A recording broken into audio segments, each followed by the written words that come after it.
Shalom.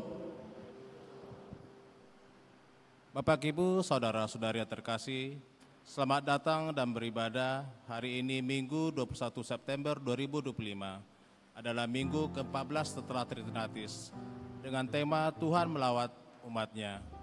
Untuk itu sebelum kita memulai ibadah penyembahan, mari kita rendahkan hati dan menyerahkan diri dengan bersatu teduh sejenak.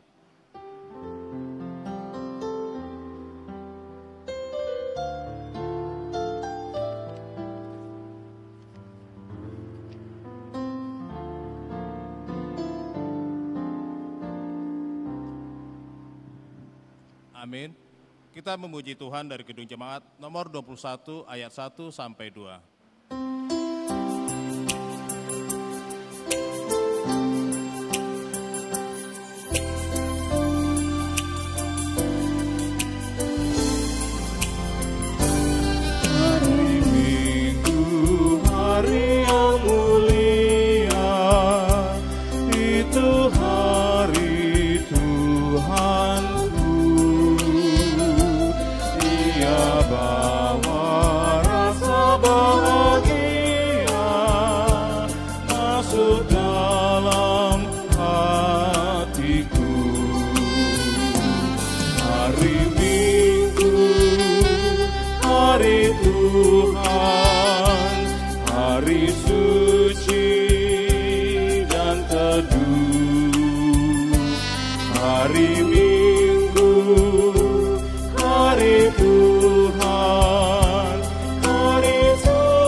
Dan anaknya Tuhan Yesus Kristus dan Roh Kudus Khalik langit dan bumi. Amin. Siapa yang mempersembahkan syukur sebagai kurban, ia memuliakan aku. Siapa yang jujur jalannya, keselamatan yang daripada Allah akan kuperlihatkan kepadanya. Haleluya. Haleluya.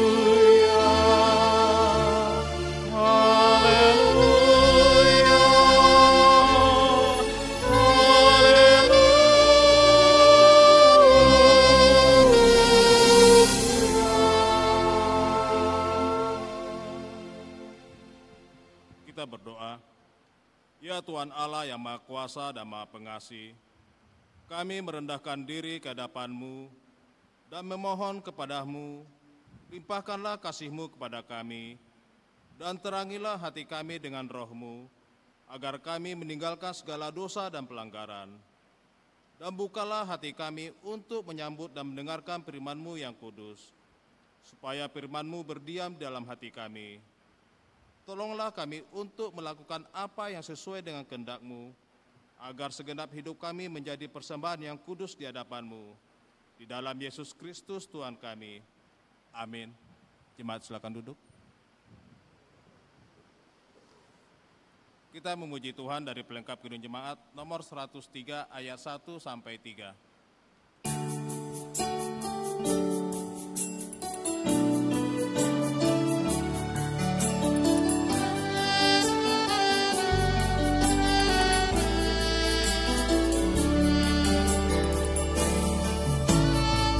Carilah dulu kerajaan Allah beserta kebenarannya, maka semua di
firman Tuhan sebagai pendahuluan khotbah pada minggu ke-14 setelah Trinitatis yang tertulis dalam Matius pasal 6 ayat 25 sampai 34. Matius pasal 6 ayat 25 sampai 34. Marilah kita membaca secara bergantian. Beginilah firman Tuhan, hal kekhawatiran. Karena itu aku berkata kepadamu, janganlah khawatir akan hidupmu, akan apa yang hendak kamu makan atau minum, dan jangan khawatir pula akan tubuhmu, akan apa yang hendak kamu pakai. Bukankah hidup ini lebih penting daripada makanan, atau tubuh itu lebih penting daripada pakaian? Pandanglah burung-burung di langit yang tidak menabur dan tidak menuai dan tidak mengumpulkan bekal dalam lumbung, namun diberi makan oleh Bapamu yang di surga. Bukankah kamu jauh melebihi burung-burung itu? Siapakah di antara kamu yang karena kekhawatirannya dapat menambahkan sehasta saja pada jalan hidupnya? Dan mengapa kamu khawatir akan pakaian? Perhatikanlah bunga bakung di ladang yang tumbuh tanpa bekerja dan tanpa memintal.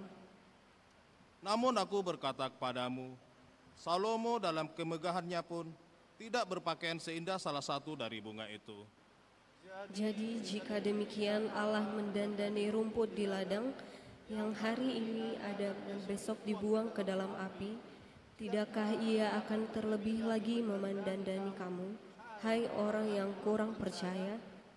Sebab itu janganlah kamu khawatir dan berkata, apakah yang akan kami makan, apakah yang akan kami minum, apakah yang akan kami pakai? Semua itu dicari bangsa-bangsa yang tidak mengenal Allah, akan tetapi Bapamu yang di sorga tahu bahwa kamu memerlukan semuanya itu. Tetapi carilah dahulu kerajaan Allah dan kebenarannya, maka semuanya itu akan ditambahkan kepadamu. Sebab itu, janganlah kamu khawatir akan hari esok, karena hari besok mempunyai kesusahannya sendiri. Kesusahan sehari cukuplah untuk sehari. Sampai demikian pembacaan firman Tuhan. Yang berbahagia ialah mereka yang mendengarkan firman Allah dan yang memeliharanya. Amin. Kita memuji Tuhan dari Gedung Jemaat nomor 293 ayat 1 sampai 2.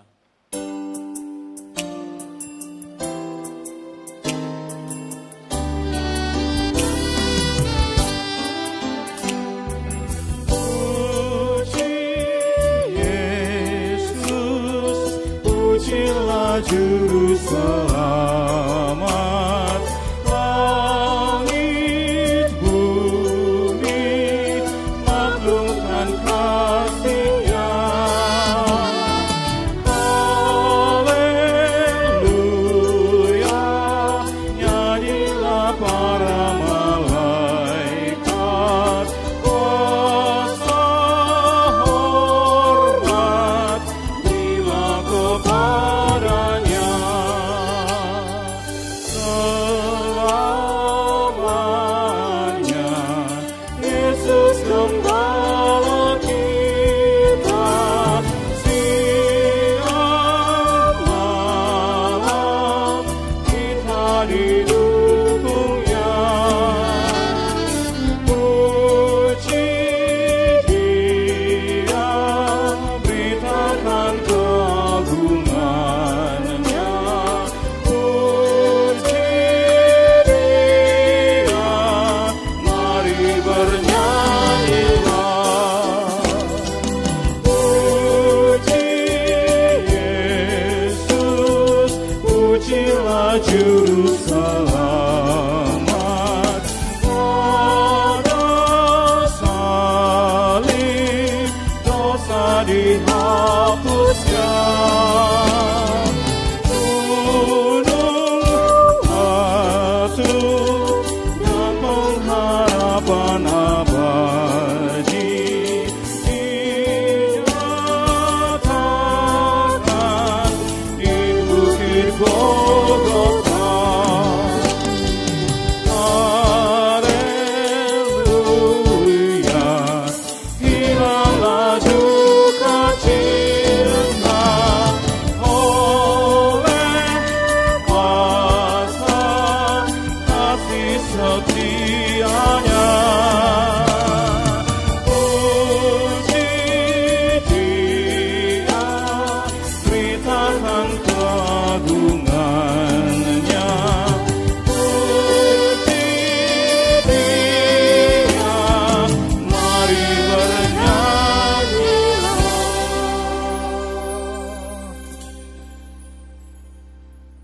Bapak, Ibu, saudara-saudari terkasih, di dalam perjalanan hidup kita selama 1 minggu ini, banyak perbuatan kita sengaja maupun tidak sengaja yang telah mendukakan hati sesama, terlebih mendukakan hati Tuhan.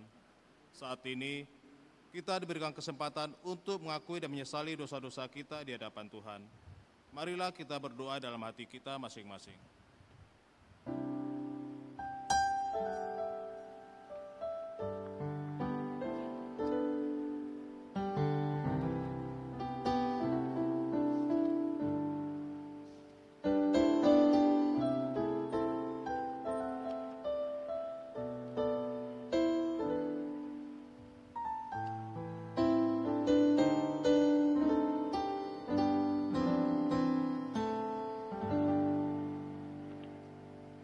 Bapa kami yang di surga, dalam nama Yesus Kristus Tuhan kami, Engkaulah Tuhan yang Maha Kuasa, Khalik langit dan bumi, dan sumber segala kebenaran dan keadilan untuk menghakimi umat manusia. Kami datang bersembah sujud di hadapan-Mu untuk menyesali dosa dan pelanggaran kami terhadap hukum-Mu. Kami sering menuruti godaan iblis dan tabiat kami yang jahat. Sepantasnya lah kami menerima ganjaran sesuai dengan pelanggaran kami. Tetapi kami telah sadar akan kejahatan kami, sehingga kami datang ke hadapan-Mu untuk menyerahkan diri dan menyesali segala dosa kami. Tolong dan kasihanilah kami, ampunilah segala dosa dan pelanggaran kami. Ya Roh Kudus, terangilah hati kami, dan teguhkanlah kami untuk melakukan apa yang berkenan kepadamu, sampai kami beroleh hidup yang kekal. Di dalam pengasihan Tuhan Yesus Kristus Tuhan kami. Amin. Janji Tuhan tentang pengampunan dosa. Tuhan adalah penyayang dan pengasih, panjang sabar, dan berlimpah-limpah kasih setianya. Tidak dilakukannya kepada kita setimpal dengan kesalahan kita. Seperti Bapa sayang kepada anak-anaknya, demikian Tuhan sayang kepada orang-orang yang takut akan Dia. Segala kemuliaan bagi Allah di tempat yang maha tinggi. Amin. Jemaat silakan duduk. Kita memuji Tuhan dari Kidung Jemaat nomor 37A ayat 1 dan 4.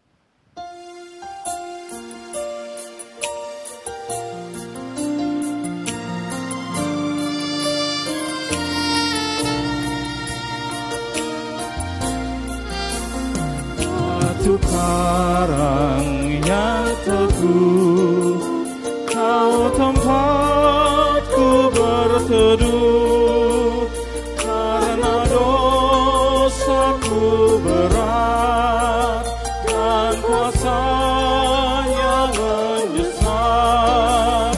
Oh, bersihkan diriku oleh darah lambungmu. Bila tiba saatnya ku tinggalkan dunia dan Kau panggil diriku ke hadapan takhta-Mu, gunung yang teguh, Kau tempatku berteduh.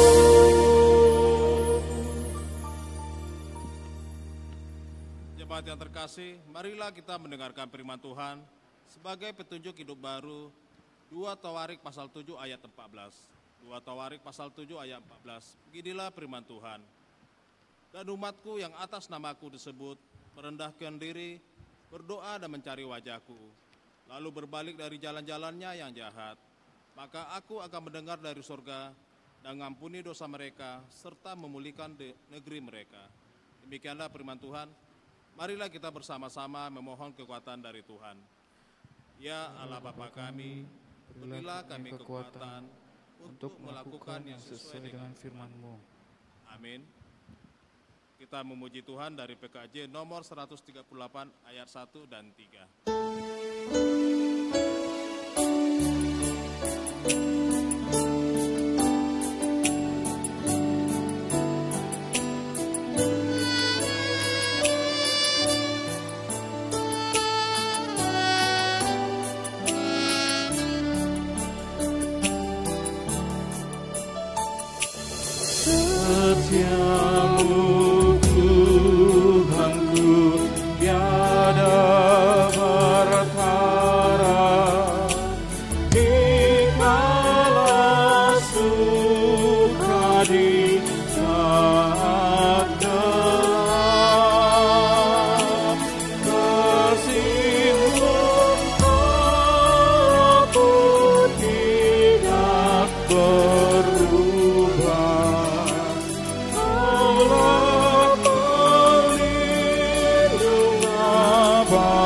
kasih tetap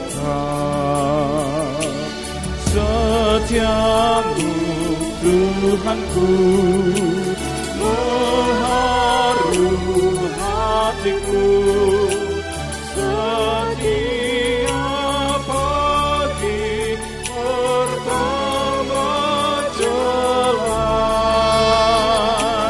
yang ku perlukan tetap kau berikan sehingga aku pun puas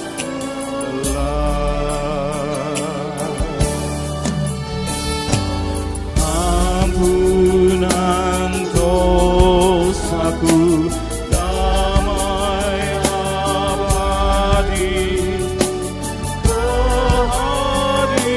kehadiranmu dan bimbinganmu. Ini kekuatan dan besok harapan. Hujan berkat kau beri padaku. Setiamu Tuhanku, mengharu hatiku setiap pagi bertambah jelas. Yang ku perlukan tetap kau berikan sehingga aku pun puas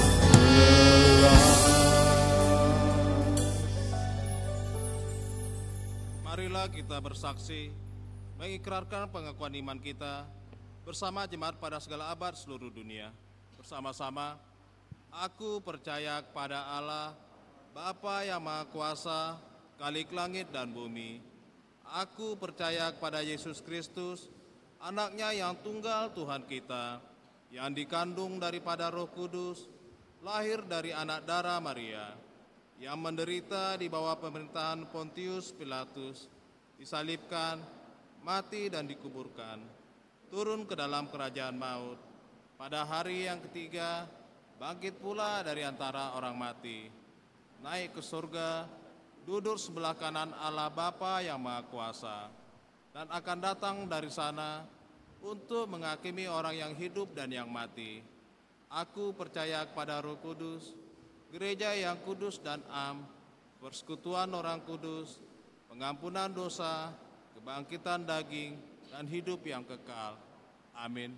Jemaat silakan duduk.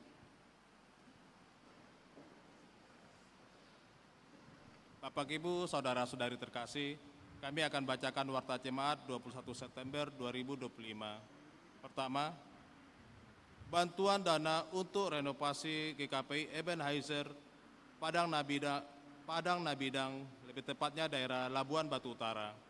Sebagaimana yang telah diwartakan pada minggu lalu, pengurus harian jemaat GKPI JK Ebenezer Padang Nabidang memohon keikhlasan dari Bapak Ibu saudara-saudari yang beribadah di GKPI Padang Bulan agar berkenan memberikan dukungan moral dan material demi terlaksananya semua renovasi GKPI Ebenezer yang selalu kebanjiran ketika musim hujan. Pada hari ini, Minggu 21 September, Bendahara dan Seksi Sarana Prasarana GKPI Ebenezer telah hadir bersama kita untuk membawa amplop dan partisipasi yang dibagikan kepada jemaat yang beribadah di semua ibadah minggu ini. Marilah kita mendukung terlaksananya renovasi GKPI Ebenezer Padang Nabidang. Amplop yang dikumpulkan nanti bisa dikembalikan di keranjang yang telah disiapkan di pintu gereja. Yang kedua, hari ulang tahun GKPI Padang Bulan Jemaat Pamen pada yang ke-61. Pada hari Minggu tanggal 28 September 2025, Gereja GKPI Pamen Padang Bulan genap berusia 61 tahun. Pada hari ini juga kita beribadah secara khusus mengucapkan syukur kepada Tuhan Yesus atas penyertaan dan tuntunan Tuhan sepanjang 61 tahun kepada gereja dan jemaatnya. Sebagai ungkapan rasa syukur kepada seluruh jemaat yang beribadah pada sesi ibadah pagi, sore, dan malam, akan dibagikan snack box atau kue kotak setelah selesai ibadah. Dan kepada seluruh jemaat yang beribadah siang, akan diadakan secara syukuran ulang tahun yang sangat sederhana dan makan siang bersama. Yang terakhir, sektor yang bertugas dalam pelayanan ibadah minggu, sektor yang bertugas dalam pelayanan ibadah siang minggu tanggal 28 September adalah sektor 8 tambah PP GKPI ibadah pagi, sektor 9 tambah PP GKPI di ibadah minggu siang, sektor 10 tambah PP GKPI di ibadah minggu sore, serta sektor 11 tambah PP GKPI di ibadah minggu malam. Sampai demikian pembacaan warta jemaat. Untuk itu, untuk menyambut pemberitaan firman Tuhan, marilah kita memuji Tuhan dari PKJ nomor 255 ayat 1.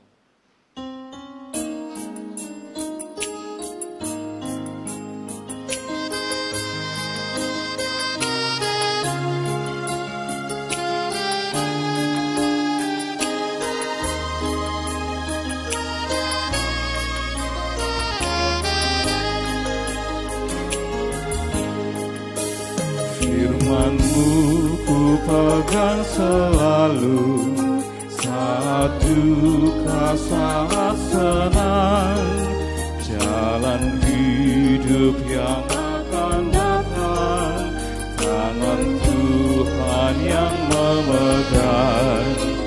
Pencobaan mengimpit aku dan menjadi keluhanku.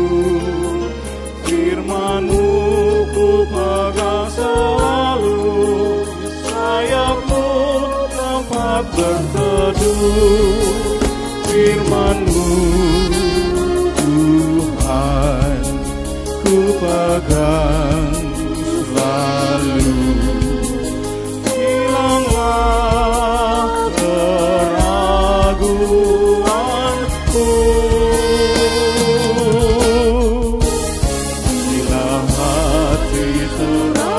susah, padamu aku berserah.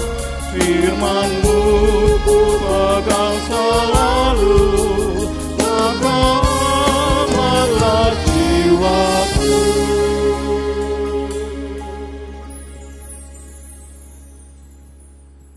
Kita berdoa.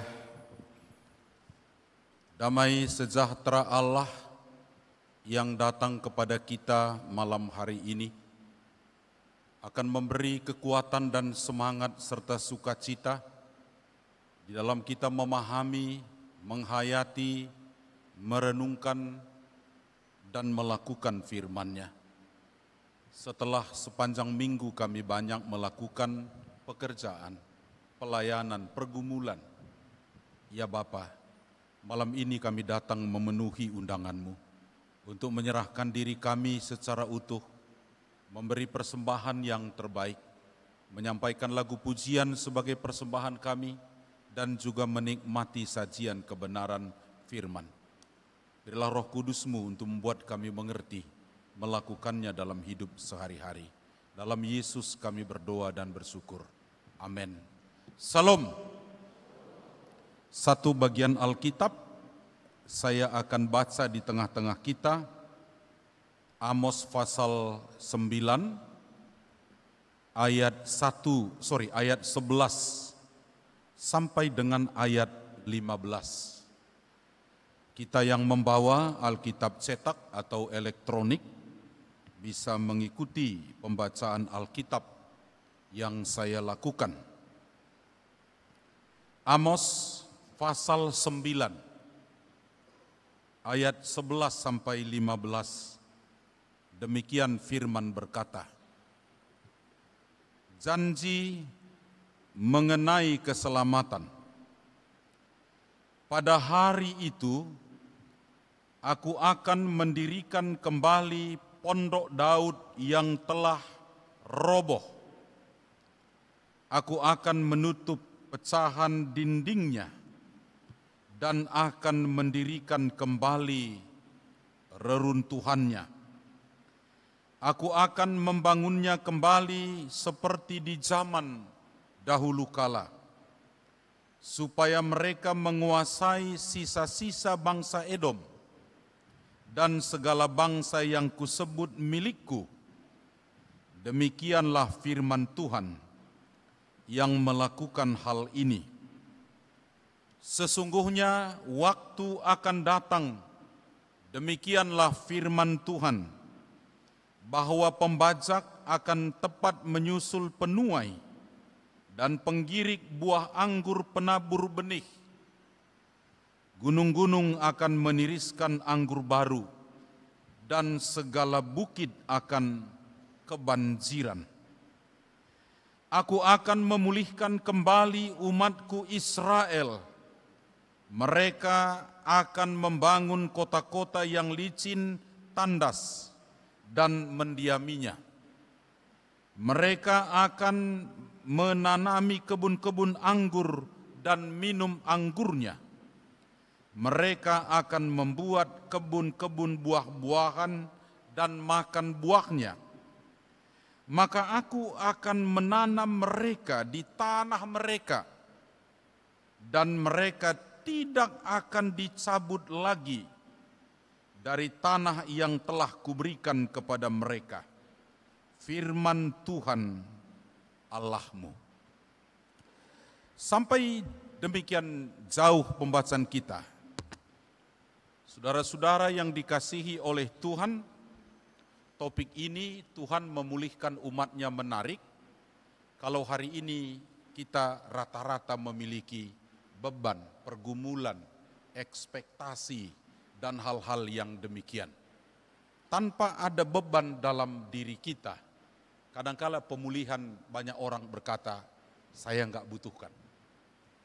Oleh karena itu, sepanjang saya baca teks ini berulang-ulang, dengan berbagai referensi tentunya, kenapa Tuhan menjanjikan pemulihan? Karena ada pergumulan besar. Dan dalam pergumulan besar ini, Tuhan mau hadir, ikut, memegang tangan kanan dan kiri umat, untuk bisa berjalan ke depan.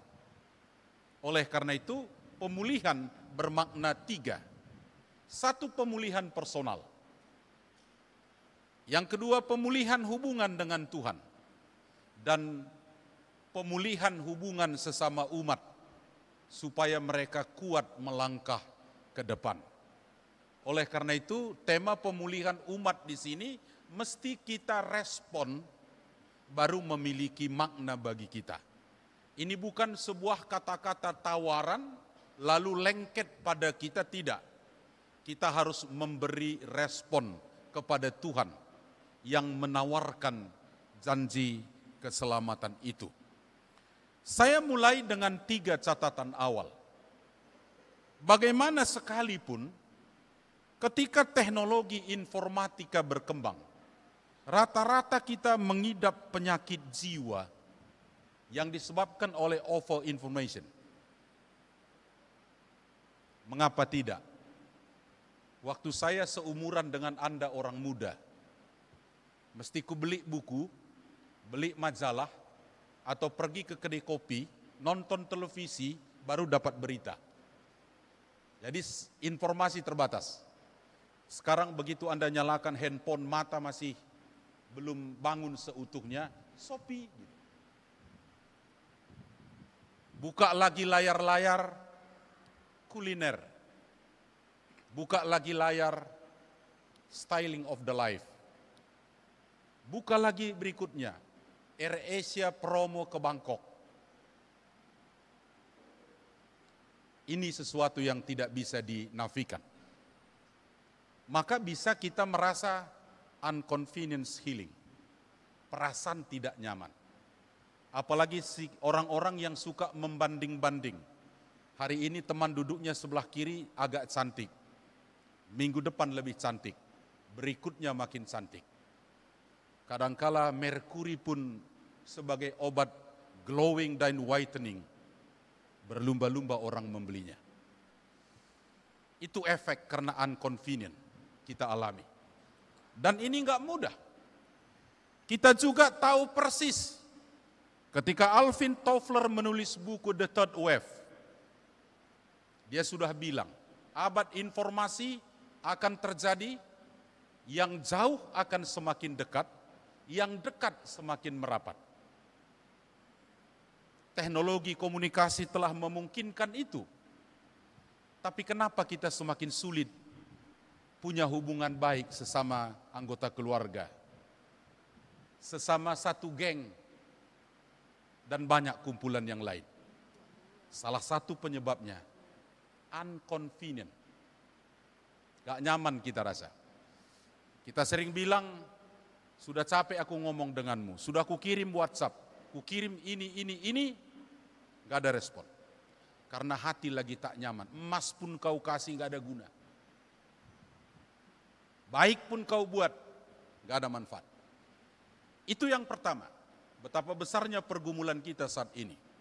Yang kedua, kalau kacamata saya tidak keliru, kita menghadapi unconvenience berikutnya adalah apa yang disebut dengan gap generation. Sebuah kesenjangan generasi yang tidak ada awalnya kita pikirkan, namun terjadi. Itu boleh karena pendidikan, pengetahuan, wawasan, pengalaman hidup, ekspektasi, hidup beriman, banyak aspek terjadi. Apakah gap generation ini menghancurkan? Menurut saya tidak. Tergantung memahami dan menyikapinya. Dalam konteks itu, kematangan personal, komunikasi antar personal, dan kebersamaan menjadi taruhannya. Saya buat contoh simple, bagaimana gap generation muncul. Waktu saya seperti Anda orang muda di kampungku Batas Karodairi, kedai kopi itu nggak pernah untuk mak-mak, untuk bapak-bapak aja. Maka nggak mungkin pacaran di kedai kopi. Nggak mungkin. Kalau waktu itu aku mau mencari anak gadis lau mardongan, aku tak butuh duit. Yang aku butuh cuma dua. Belajar main gitar dan bernyanyi. Sampai bengkak jari-jariku ini belajar gitar. Sebab lagu pertama aku nyanyikan, anak gadis bersisir di rumah. Lagu kedua dia datang ke teras. Lagu ketiga berkenalan. Lagu keempat mardongan. Kalau ku bawa perspektifku itu menghadapi dua anakku cowok dan cewek, Pak, ini kan malam minggu. Lalu saya bilang, loh apa hubungannya dengan malam minggu dengan aku? Dia bilang, duit Pak. Lau mabuan borusilaben tu kafe. Karena istriku borusilaben. Tahu kalian yang kurasakan di awal? Runtuh kurasa langit ketujuh. Alani tikiau marhalet najolo dan record hepeng.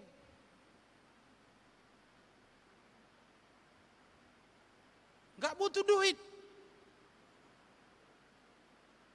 Cukup belajar bergitar dan bernyanyi. Kalau ku bawa perspektifku itu, mengerti anakku, makin menganga. Apalagi sekali waktu datang guru saya bilang, Pak mau ku bawa kau ke kafe di Tangerang, mantap. Dia juga lupa bapaknya itu orang kampung tapi tak kampungan. Narikot dia anggo minum na lurus-lurus do. Kopi pahit, teh susu, kopi susu, olah nido. Kulihatlah minum anak gadisku itu. Masuk coklat, masuk mocha, masuk advokat, masuk susu. Kalau bahasa orang Batak bosar si pinggan, mamerengi pengama gigi au. Tapi nggak mungkin ku bilang sama anakku begitu. Karena aku mau menjembatani gap. Sini sayang, bapak coba dulu. Niku do tu boruku. Walau pe hatop pau tupudi neng mebuangi.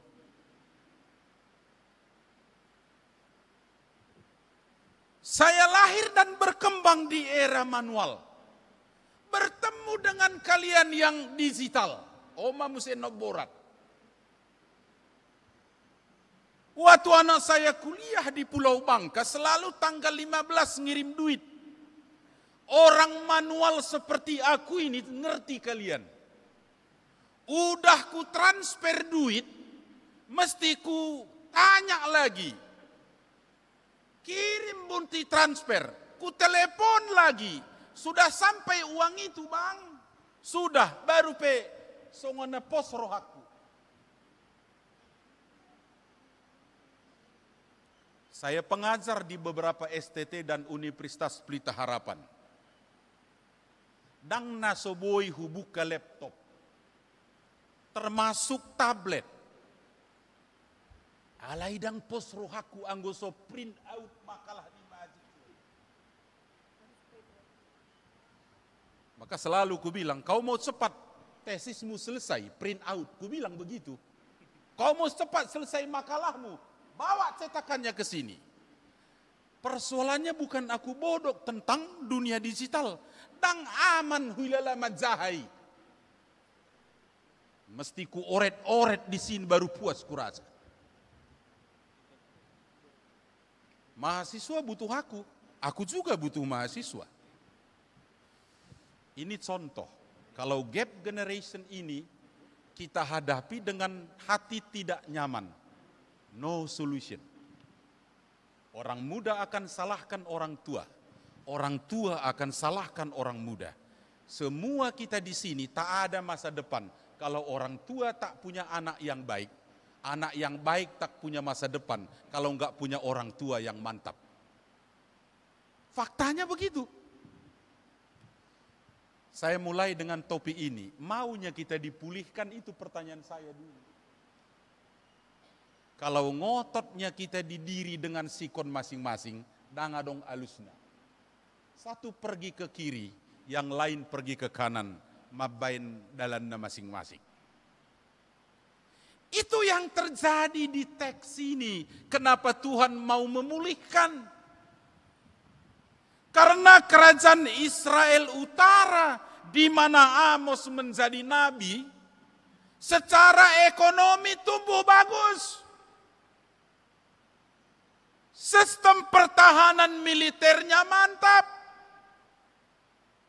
Ekonomi bertumbuh bagus. Agama juga secara kasat mata berjalan dengan baik. Maka kalau tidak dipakai kacamata Tuhan, heraswadong masalah. Begitu mengertinya. Tapi Tuhan melihat jeli, Bapak, Ibu, dan Saudara.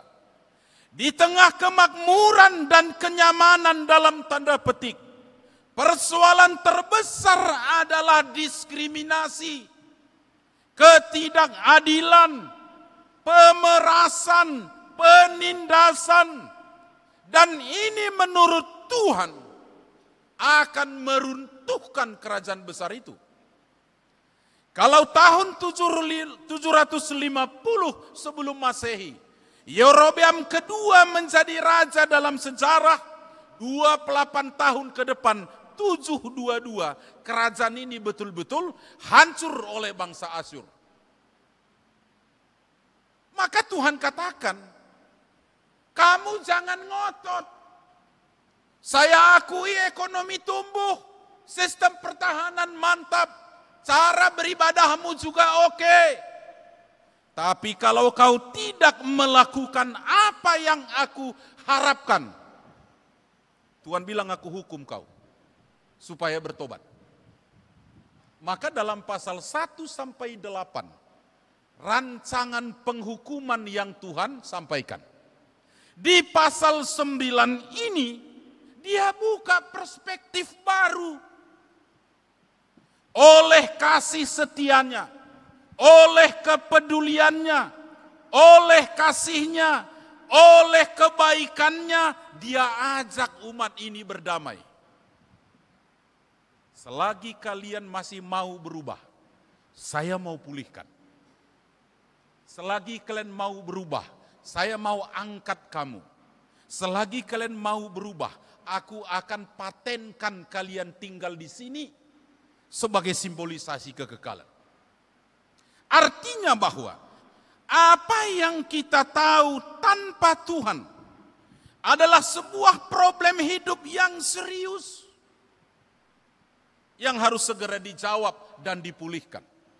Tidak ada garansi jabatan, tidak ada garansi duit, tidak ada garansi berbagai model-model kemakmuran yang diceritakan dalam teks ini tanpa Tuhan besertanya. Tanpa Tuhan hadir memberi nilai dan mengawal. Sebab bagaimanapun manusia tanpa Tuhan akan tetap mengedepankan kemanusiaannya yang sangat kuat menginspirasi adalah egoisme dan egosentrisme. Saya mulai satu contoh. Apakah Anda setuju kalau saya katakan malam ini? Orang beragama ternyata belum tentu beriman. Tapi saya mau pastikan orang beriman pasti beragama. Bagaimana membuktikannya? Sandiwara personal kita, termasuk kadangkala di gereja, terlalu besar. Songona mantap do berengon, songona uli do idaon, alai roha marsialangan. Apakah Anda pernah merasa, saya tidak anti seragam, sekali lagi, songona dong do marseragam hubereng dia bilang. Pesta kawin, seragamnya mantap, kiri dan kanan. Tapi saya jarang menemukan seragam itu menjelaskan hasadaun niroha. Yang susah-susah juga, yang tak susah juga. Seragam itu adalah sebuah tontonan yang kurang menarik kadangkala. Lebih parah lagi, angguadong ulaun pesta di Jambur Karo, manang di Sopotoba, au selalu do berusaha untuk hudul dang di jolo akaina naso bertobat. Alani stres saumulak. Karena bagi saya, kalau kita diundang, cuma dua kata yang dimintakan, doa dan restu. Ido nahuboto. Alai zolmana so bertobat, dang doa restu di pabua tu pestai, tu ulaoni. Komentar do di pagajak. Au herat do memereng itu anan, songuni mabaga na hubereng. Dapat nama alet na siroa balang. Bagi pengantin sudah selesai kan? Ngados rohani nasida. Kita do kepanasan.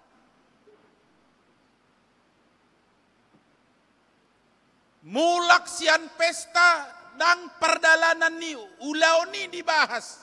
Kebaya pe dibahas. Sasak pe dikomentari. Warna tas dohot baju. Sudah dibahas.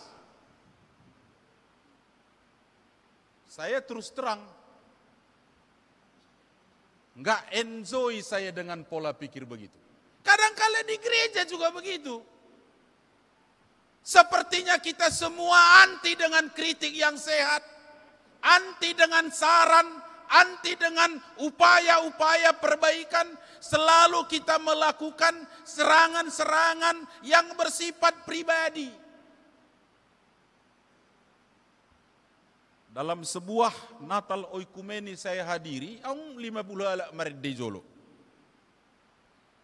Alaya dong 5 halak na paling depan jongjong, nang doho marid de holan buka-buka seli-seli pamangan nih. Aku jeli aku, waktu selesai ibadah ku sukun, inang, amang, ay nakin dak marid de hamu hubereng, ni kusong ni. Bohama amang soya doho ibalatihan, inat wow. Jadi meruah hamu doho marid di arcanat ini terhilala dapat seragam doho foto. Alai hubege masya si pareokku halak nasolatihani manigai korna mantapi.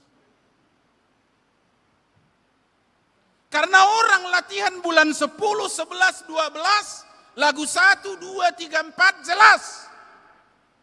Dihantam orang yang tak beriman beragama ini, lagunya 1,2, 2,3, 3,7, 5,7. Udah salah lagunya, makin kuat dia nyanyi. Alai anggo adong paingoton, na paingoton ni Padita Johnson sembiring, toridok koma, saleleng Padita sembiring di garejai, una kita merminggu. Sepertinya masalah pribadiku. Apa yang mau dipulihkan cara berpikir demikian? Gak ada. Sebelum dia membuka hati dan pikiran. Maka saya katakan tadi, tantangan Tuhan untuk memulihkan tergantung kepada umat Israel ini mau atau tidak. Tapi Tuhan sudah membuka tangan. Buka tangan.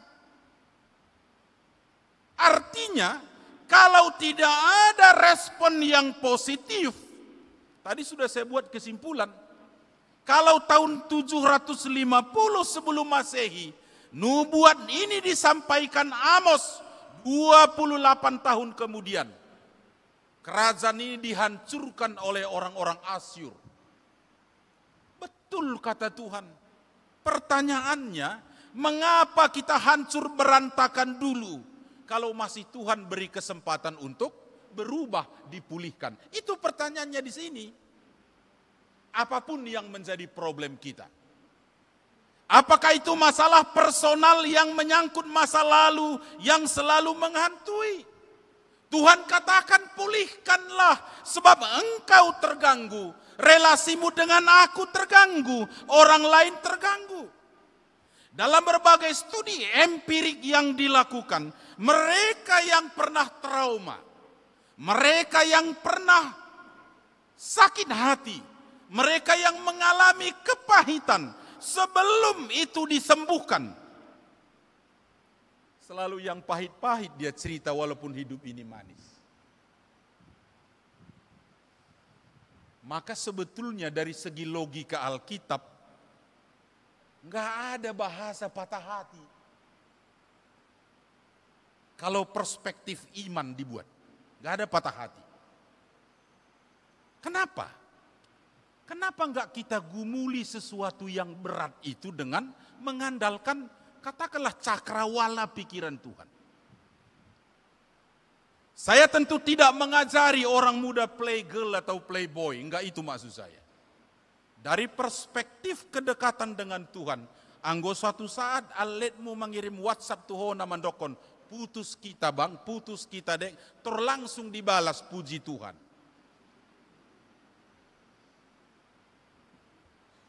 Dak perlu marede, mate mani kot nama au. Karena orang beriman punya perspektif bersama Tuhan. Saya selalu katakan itu. Kalau tak dapatmu jodoh di GKP ini, biar ku cari jodohmu di GMI tempatku bergereja. Kalau enggak dapat kita di GKPI dan GMI, lau kita tuh HKBP. Anggo saudara pot tadi situ GBI lau kita. Daripada dilului hamu dalam keadaan stres di persimpangan jalan. Apalagi menulis di medsos. Jam 12 malam galau nih. Siap bari bapetong mangalusi song nih galau nih. Bukan anggo galau-galau bertemu ya galau-galauan. Cara berpikir penting di sini. Ini dipulihkan. Yang lain, ada pengalaman hidup, kebiasaan. Apakah bernama kebiasaan, tradisi, budaya, termasuk struktur. Kita tahu sendiri sudah tidak menjadi berkat. Tapi dengan berbagai pertimbangan terlebih kepentingan pribadi, gak mau kita berubah. Aku panjang jalanku berkhotbah ke sana kemari. Adong naso mantap wilala. Ada beberapa daerah Batak, kalau pesta kawin, setelah dari gereja dimulai dengan acara, misalnya pator tor parumain. Bukan pertonton paru main itu jadi masalah buatku. Makannya jam 5 tanpa pengumuman. Ya, bedakan itu. Kenapa? Karena saya nggak dibilang jam 5 makan, itu persoalannya. Saya jam 1 harus makan. Kadangkala sampai di Sopo, sampai di gedung perkumpulan Karo, ya pendeta, kamu reban toto, kamu berdua pendeta, ngelobi satu ngamangan. Bagi saya that is not good solution. Kenapa enggak kita ngomong baik-baik gitu ya? Kalau memang kalian pesta nikah mau jam 6:30 makan siang, nang persoalan nih, pasahat mana tigor, persiapan na diperluan, selesai. Dan soal waktu di son perdebatan, soal komitmen kita, cuman kan ketika kita diskusi, Roma alus seakan-akan soboi muba, nggak biasa amang songoni di son. Ini menurut firman harus diubah, karena itu nggak melayani terbaik, terganggu orang, terganggu kita. Itu prinsipnya di sini.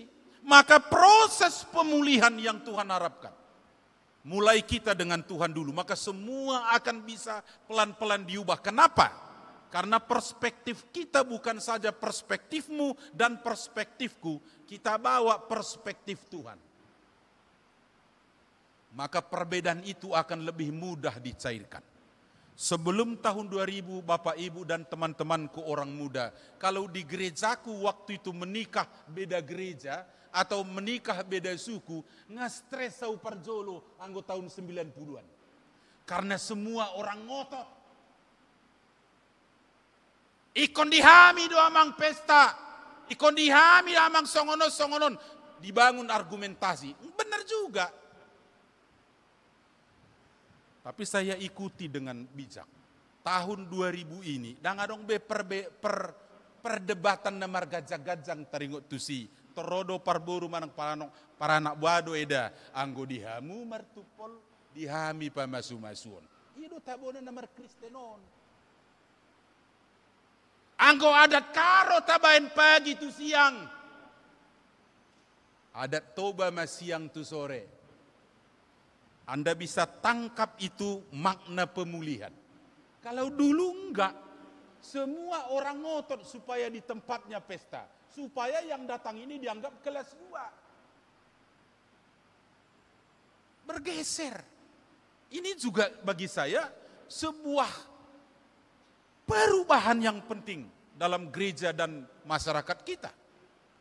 Makanya kalau orang sudah dekat dengan Tuhan, sebagaimanapun perbedaan sampai ke pertentangan, kalau perspektif Tuhan dibawa, pemulihan itu akan berdampak kepada personal dan komunal serta struktural. Itu yang kita rindukan di sini. Saya ambil contoh. Kalau kita teliti ibu bapak dan saudara, Alkitab tadi sesuai dengan janji Tuhan, dimulai dengan pemulihan pondok Daud. Simbolisasi rumah Tuhan. Simbolisasi kerajaan Israel Raya dan seterusnya. Itu diawali. Saya pernah sedikit jengkel menemani dokter yang merefrasi wajah wanita, dokter kecantikan, Mr. Lee dari Korea di rumah sakit Vina Estetika. Saya janji dengan dia 1 jam selesai satu orang yang bibir sumbing ya, selesai. Dan dia bilang, Pastor Sam, you have to looking for a big food. Dia bilang begitu. Saya cari makanan yang dia buka, siap. Udah sih waktu saya ketok kamarnya. Dr. Lee, this is time to break. Dia bilang, gitu sama saya, wah kenapa ini gak mau? 15 menit kemudian ketok lagi. Dia bilang gini. Lalu Ibu Kori Sebayang, mantan bupati pembeli rumah sakit, dia bilang, cemana pendeta? Engkai makalah dokter Daman. Dia pun tanya saya juga, kenapa nggak mau datang makan? Saya ketok lagi, marah dokter ini. You don't understand what happened. Dia bilang begitu sama saya. Loh, dalam hatiku, aku baik sama kau, kok responmu begitu? Ini soal perspektif kemanusiaan. Saya sebagai pendeta nggak marah-marah sama dokter. saya biarkan. 45 kemudian, 45 menit dia datang dan dia bilang, Dr. Sam, I am so sorry. Dia bilang begitu. Saya bilang, why? I want to tell you something. Saya mau bercerita kepadamu sesuatu yang baik, dia bilang. Anda tahu dia bilang sama saya dari perspektif Tuhan. Saya terjemahkan bahasa Indonesia, dia bilang begini. Waktu saya mengoperasi bibir sumbing anak remaja tadi, yang sedang kuoperasi itu wajah Tuhan. Maka aku menyayatnya dengan hati-hati. Dia bilang begitu. Sewaktu saya mau katakanlah menjahit atau merapatkan begitu, yang terbayang di otak saya, dia bilang, kalau anak remaja ini kemudian balik ke masyarakat, ke orang tuanya, wajah Tuhan itulah yang lengket di wajahnya untuk dia tunjukkan kepada orang. Maka marah-marah pun kau sama saya dari tadi sampai 4 kali mengetok pintu, I don't care. Dia katakan begitu. Saya mau katakan ini kepada kita. Hidup ini seperti cerita awal, banyak sekali perbedaan. Tapi Anda ketika melihat dari perspektif Tuhan yang luar biasa, Anda akan faham dan orang lain akan faham Anda. Yang pertama di sini mau kita renungkan. Tuntutan Tuhan adalah kondisi masyarakat Israel Utara akan dipulihkan. Kalau mereka kembali kepada Tuhan seperti apa yang sudah terjadi dan terbukti, relasi nenek moyang mereka ke Tuhan. Itu yang paling fundamental. Jadi restorasi pemulihan yang diharapkan di sini adalah restorasi umat kepada Tuhan lebih dulu. Supaya umat mengalami kehadiran Tuhan, maka keluar biasaan Tuhan akan menghinggapi, mewarnai, dan menjadi DNA kita melihat apapun. Ini menolong kita untuk mengerti bahwa membahas perbedaan gak mudah kalau bukan dengan hati yang telah diwarnai oleh Tuhan. Kenapa? Aku adalah aku, kamu adalah kamu. Maka hari ini ayo, yakinkan dirimu kita semua. Gap generation yang saya bilang tadi akan selesai kalau lebih banyak kita duduk berdampingan dengan orang tua. Dengan orang yang lebih tua dari kita seperti di gereja.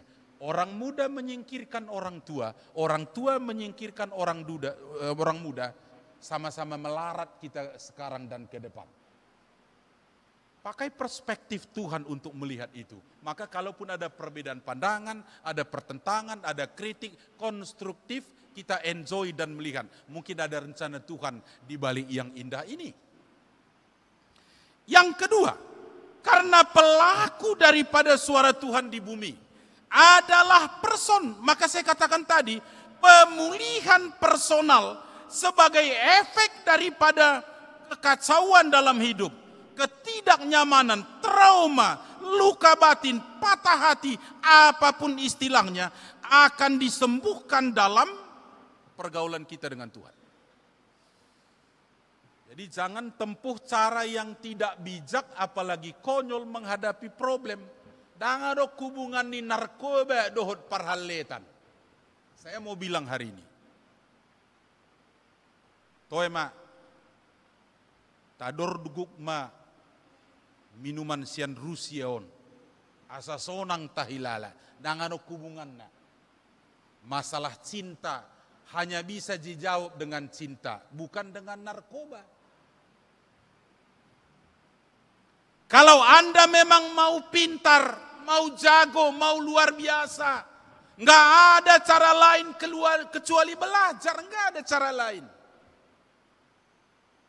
Salelengau studi di Indonesia dan di luar negeri. Adong 2 istilah di dunia kampus naswaong di kamus.ensiklopedi. Ilmu tilikologi dohot kopekologi. Dan adongi.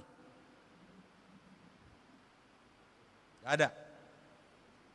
Makanya kita nggak bisa katakan masa laluku memang bodoh, masa laluku kurang ini, kurang itu, tidak. Bersama Tuhan yakinkan dirimu bahwa Tuhan memegang tangan kanan dan kirimu, membawa engkau ke depan sesulit apapun sebagai akses pemulihan dirimu dengan Tuhan. Jangan dong minder di hadapan Tuhan, nggak ada. Nggak ada pikiran misalnya aku nggak bisa. Saya tulis dengan teman sebuah biografi saya karena saya lahir besar di batas Karo Dairi. Tahun 81 saya sekolah ke Medan. Tak kubo bahasa Indonesia. Alani di huta, di rumah bahasa Karo, di sekolah bahasa Karo, di masyarakat bahasa Karo. Masuk kau tu Medan, ang anak baru mengirim mau surat cinta gaya najolo, lopit-lopit karotas. Dan berani omat jupai alani sohubo to bahasa Indonesia Tuhan Nami. Tapi guru saya bilang, kalau kamu Johnson dekat dengan Tuhan, keluar biasaan Tuhan akan membuat kamu yang biasa jadi luar biasa. Saya mau bangun pemulihan seperti itu pada kita. Maka kita ini berharga semua di hadapan Tuhan. Anak-anakku, kita berharga. Jangan rusai dirimu dengan pikiran-pikiran yang tidak benar. Kenapa? Kita anak Tuhan. Tadi saya katakan sekali dua kali ditolak lamaranmu akan amar halin. Jangan langsung putus asa. Luluya wasa ulului di odeba.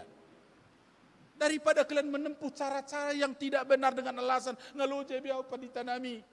Ya memang hidup ini harus loja, maka kita cari Tuhan. Saya tadi ilustrasikan, dia memegang tangan kanan dan kirimu.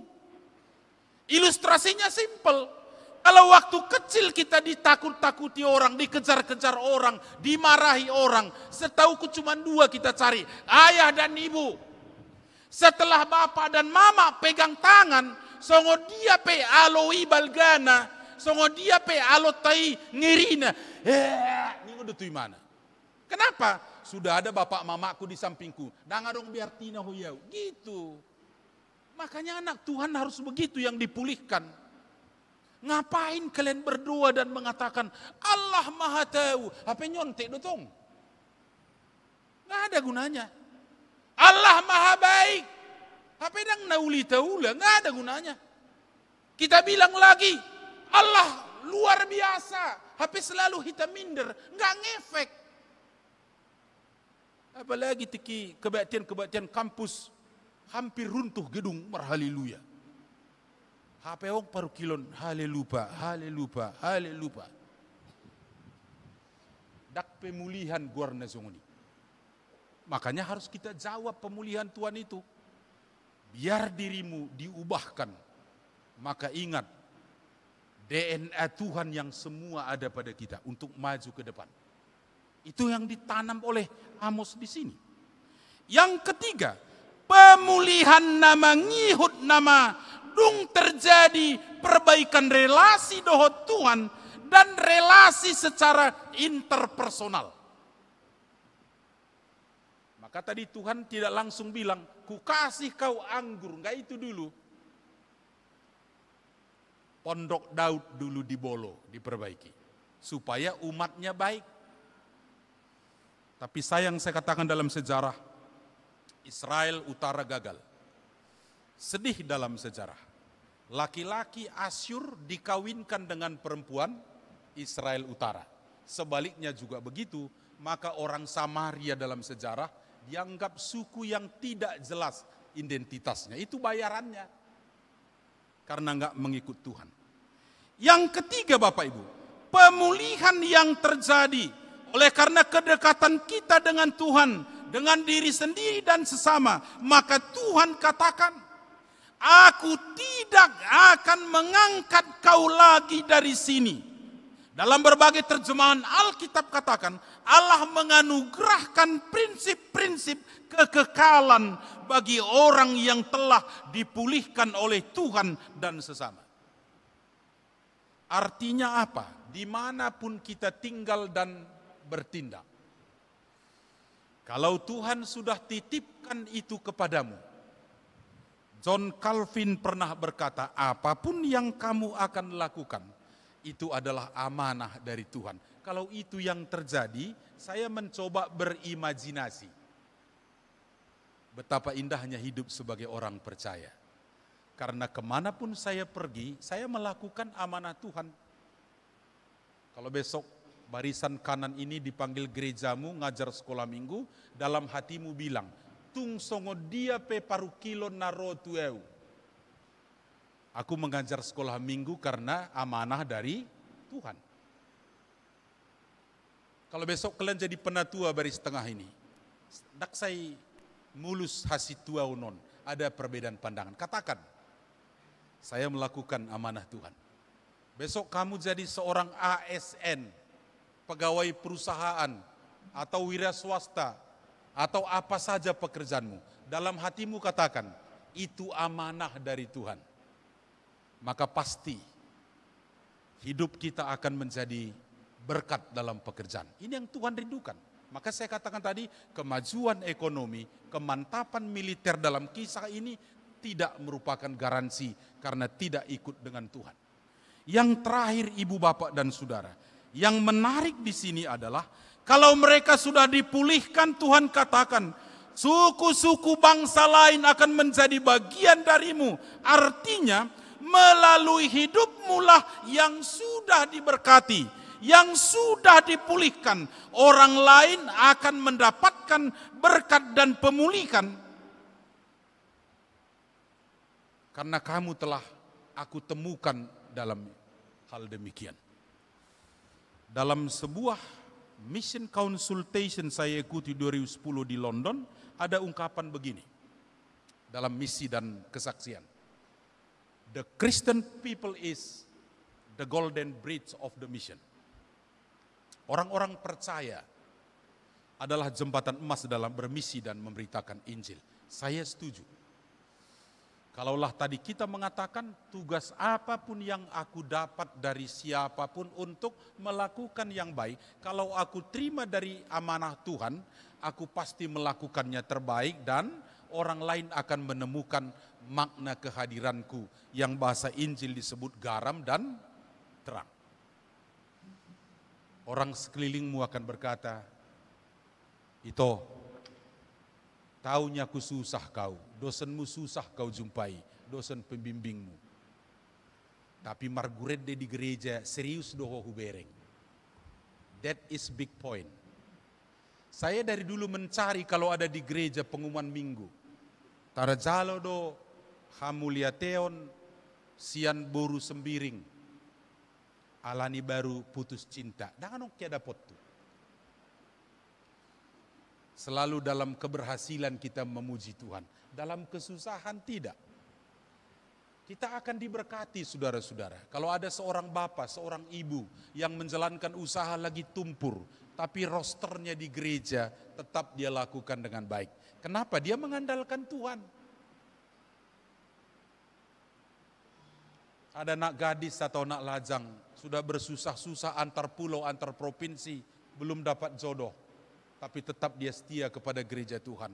Kita dapat berkat oleh dia. Kenapa? Karena dia mengandalkan Tuhan. Oleh karena itu Tuhan katakan, kalau Tuhan memang memulihkan kita, mari kita jawab dengan kesediaan diubahkan.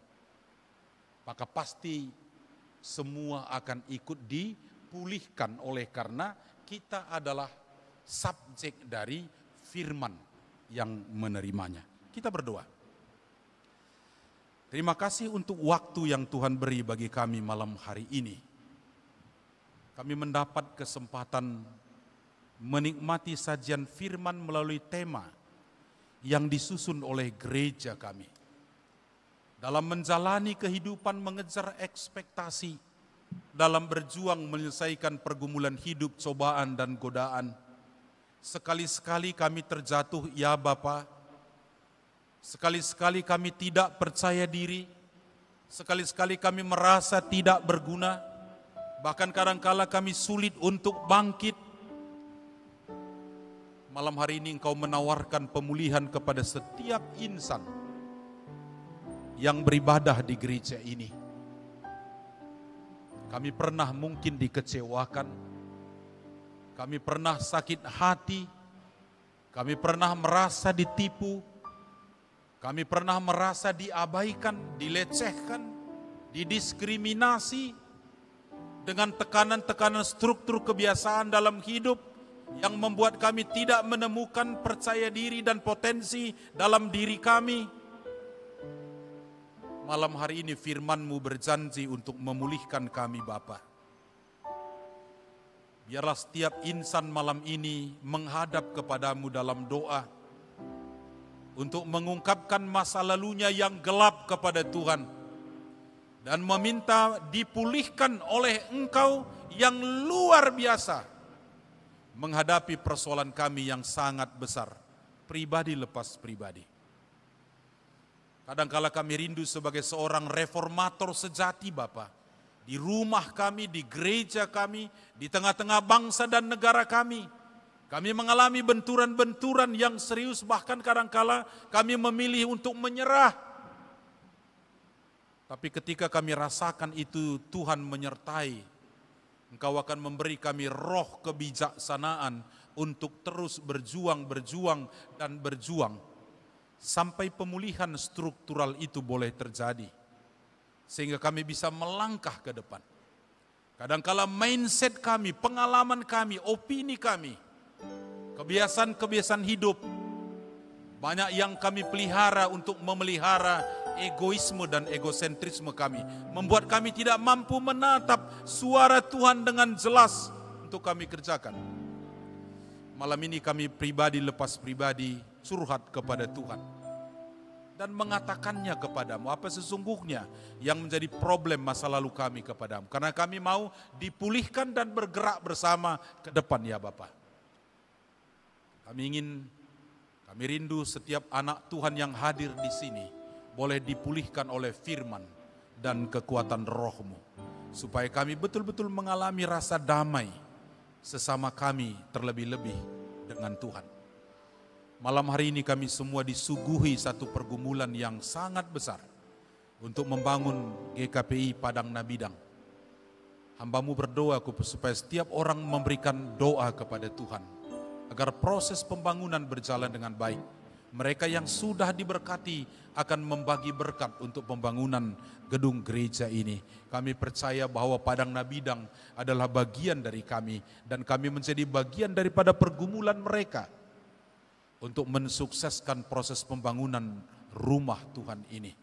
Kami juga berdoa kepada GKPI Pamen yang selalu menyiapkan waktu mereka para pelayan untuk melayani kami para mahasiswa yang sebagian besar datang dari luar kota dengan penuh cita-cita dan perjuangan, dukungan orang tua yang sangat luar biasa. Kami rindu Bapak gereja ini dan seluruh para pelayan Kau berkati, agar kami studi di Medan 3, 4, 5 tahun, akan betul-betul iman kami dikuatkan di tengah-tengah kancah perjuangan, di sekolah, di pekerjaan, di pergaulan, bahkan di tengah-tengah bangsa dan negara kami. Kami rindu GKPI Pamen sebagai sarana berkat untuk memberkati para mahasiswa yang selalu datang di sini. Demikian juga jemaat kami rindu diinspirasi oleh firman-Mu untuk selalu memperhatikan, mendoakan anak-anak kami yang beribadah di sini. Kami percaya seluruh jemaat yang ada di sini akan menjadi orang tua rohani bagi anak-anak kami yang tidak ada orang tuanya di sini. Sehingga tercipta hubungan baik, pemulihan hubungan baik dan membangun kebersamaan di hadapan Tuhan.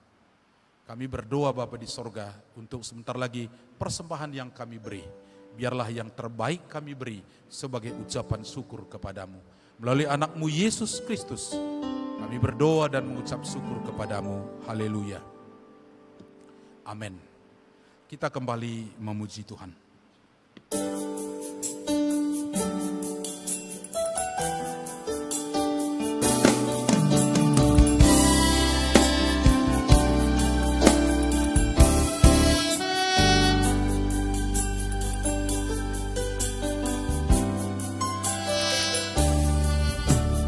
Dari semula telah Kau tetapkan hidupku dalam tangan-Mu, dalam rencana-Mu Tuhan.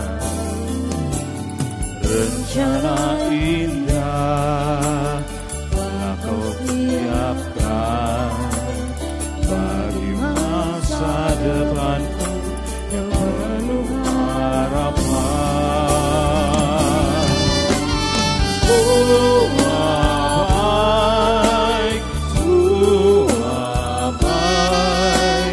Apa yang telah Kau perbuat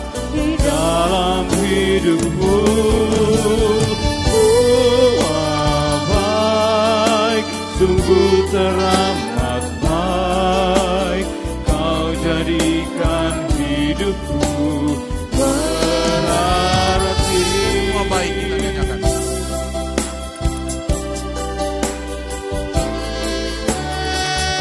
Semua baik kita nyanyikan.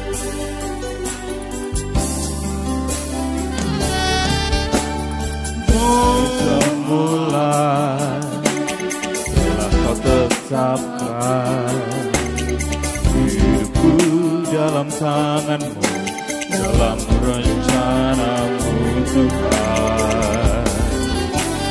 Rencana indah telah kau siapkan bagi masa depanku yang penuh harapan.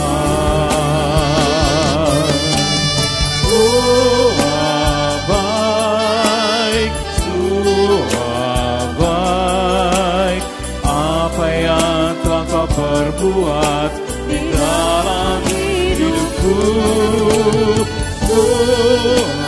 Baik, sungguh teramat baik. Kau jadikan hidupku berarti.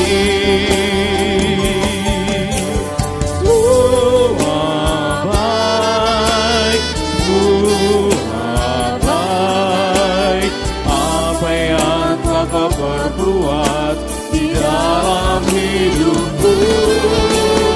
Semua baik, sungguh teramat baik. Kau jadikan hidupku berarti. Kau jadikan hidupku berarti. Untuk menghantar kita memberi kurban persembahan kita, marilah kita mendengar firman Tuhan yang tertulis dalam Kisah Rasul 20 ayat 35. Dalam segala sesuatu telah kuberikan contoh kepada kamu, bahwa dengan bekerja demikian kita harus membantu orang-orang yang lemah dan harus mengingat perkataan Tuhan Yesus, sebab Ia sendiri telah mengatakan, adalah lebih baik berbahagia memberi daripada menerima. Kita memberi yang terbaik.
kasih, mari bangkit berdiri.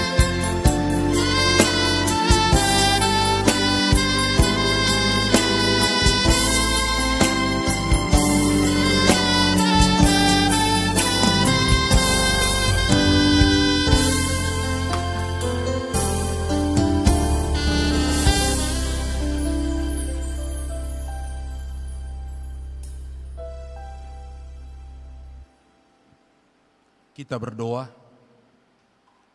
Ya Allah Bapa kami yang ada di surga, kami mengaku dengan setulus hati, Engkaulah sumber segala berkat dan karunia dalam hidup kami. Di sini kami mempersembahkan kurban syukur kami kepadamu. Terimalah persembahan umat-Mu dan berkatilah menjadi alat kesaksian, persekutuan dan pelayanan jemaat-Mu ini. Jadikanlah hidup kami persembahan yang berkenan kepadamu, dan pakailah hidup kami untuk turut menghadirkan tanda-tanda kerajaan-Mu, kasih, keadilan, dan damai sejahtera di seluruh dunia ini. Bukalah hati kami oleh Roh Kudus-Mu, agar kami senantiasa mengucap syukur kepadamu, di dalam nama Yesus Kristus Tuhan kami. Amin. Di sini persembahan hidupku semoga berkenan. Betapa nilainya Tuhan dibandingkan berkatmu yang telah Kau limpahkan. Terimalah Tuhan, oh terimalah Tuhan.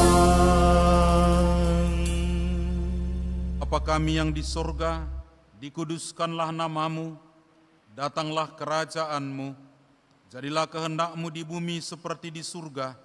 Berikanlah kami pada hari ini makanan kami yang secukupnya, dan ampunilah kami akan kesalahan kami, seperti kami juga mengampuni orang yang bersalah kepada kami. Dan janganlah membawa kami ke dalam pencobaan, tetapi lepaskanlah kami dari yang jahat. Karena Kau yang punya kerajaan dan kekuasaan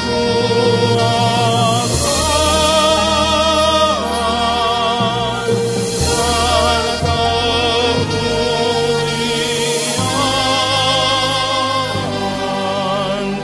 sampai selama-lamanya.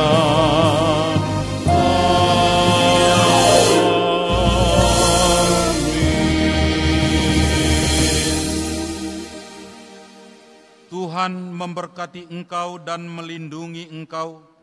Tuhan menyinari engkau dengan wajah-Nya dan memberi engkau kasih karunia. Tuhan menghadapkan wajah-Nya kepadamu dan memberi engkau damai sejahtera.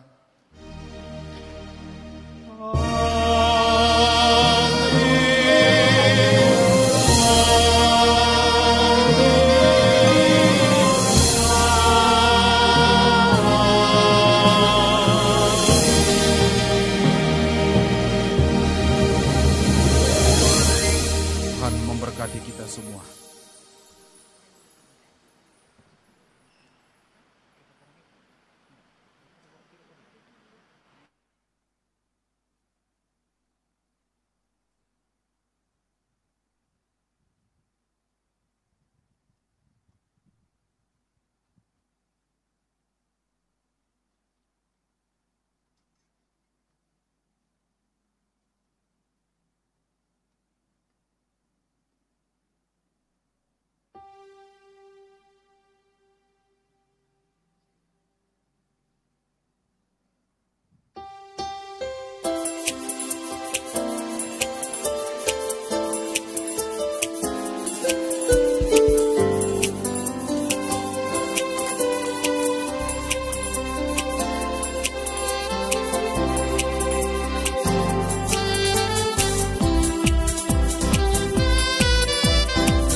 Do we